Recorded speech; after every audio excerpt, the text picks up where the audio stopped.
Hello दोस्तों, मैं हूं शिवम विश्वकर्मा और मैं स्वागत करता हूं आपके अपने यूट्यूब चैनल पॉलीजॉन स्टडी में। जैसा कि आप लोग जानते हैं, कल हम लोगों ने रिजोल्यूशन मेथड कंप्लीट किया था। आज हम लोग उसका दूसरा टॉपिक देखेंगे, ग्राफिकल मेथड, जिसमें दो प्रकार होते हैं। पहला law of triangle of forces और दूसरा होता है law of polygon of forces. तो देखिए दोस्तों, इसमें हम लोग पहला समझते हैं। पहला है आपका law of triangle of forces, मतलब बलों के त्रिभुज का नियम।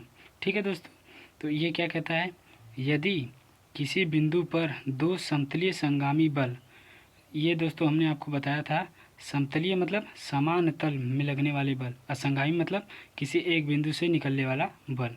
तो दोस्तों क्या कह रहा है ये, यदि किसी बिंदु पर दो समतलीय संगामी बल कार्य करते हैं और उन दोनों बलों को त्रिभुज की दो क्रमागत भुजाओं द्वारा प्रदर्शित किया जाए, तो इन दोनों भुजाओं को की सहायता से त्रिभुज बनाने वाली तीसरी भुजा परिणामी बल आर्ध को प्रदर्शित करती है, जो दोनों भुजाओं के विपरीत दिशा में होती है। देखिए दोस्तों, आगे चित्र की सहायता समझाते हैं। जैसा कि देख सकते हैं दोस्तों, ये कोई पॉइंट है O और इस पॉइंट से दो फोर्स काम कर रहे हैं, P और ये S। अब देखिए इन दोनों को क्रम से लगाया गया है, मतलब P देखिए इस तरफ से इस डायरेक्शन में है, तो अब यहाँ जहाँ ये P ख़त्म हुआ है, यहाँ से देखिए ये S वाला फोर्स जो है आपका स्टार्ट होगा, मतलब यहाँ से आपका ये स्टार्ट होगा। और देखिए ये दोनों जो है, ये फोर्स P और ये S, इन दोनों की सहायता से त्रिभुज बनाने वाला ये जो तीसरी भुजा है, ये देखिए इस त्रिभुज को बना रही है, मतलब ये बंद कर रही है इन्हें। तो ये जो R होगा, ये आपका रिजल्टेंट फोर्स को दर्शाता है। और इस फोर्स को P को जब हम आगे बढ़ाएंगे, तो ये आप जानते हैं कि ये यहाँ पे जो हमारा फोर्स था, इसे देखिए कल्पना आप कर सकते हैं इस समय। तो ये हमारा क्या हो जाएगा, ये फोर्स हो जाएगा हमारा, सॉरी दोस्तों, तो ये फोर्स हमारा देखिए यस है।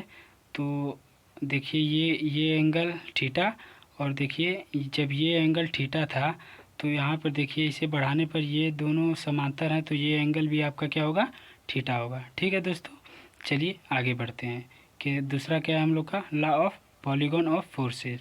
तो दूसरा आपका क्या कहता है, यदि किसी बिंदु पर कार्य कर रहे बलों को खुले बहुभुज के क्रमागत भुजाओं द्वारा प्रदर्शित किया जाता है, तो इस बहुभुज को बंद करने वाली भुजा ही परिणामी बल R को दर्शाती है, जो दिशा में विपरीत होती है।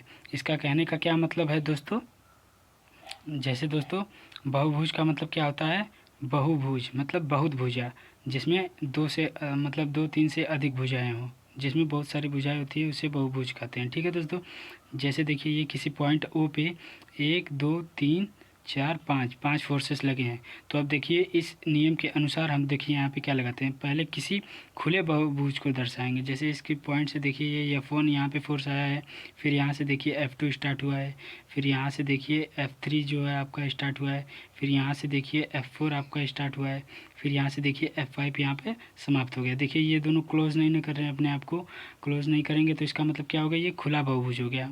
अब देखिए इन दोनों को बंद करने के लिए ये जो भुजा लगा है R, यही आपको परिणामी बल को दर्शाता है। ठीक है दोस्तों, इसे मतलब इसका क्या है कि किसी भी खुले बहुभुज को बंद करने वाली जो भुजा होती है, वो आपको रिजल्टेंट फोर्स को दर्शाती है। ठीक है दोस्तों, ये सभी फोर्सेस जो होंगे क्रम से होंगे। ठीक है, थैंक यू दोस्तों।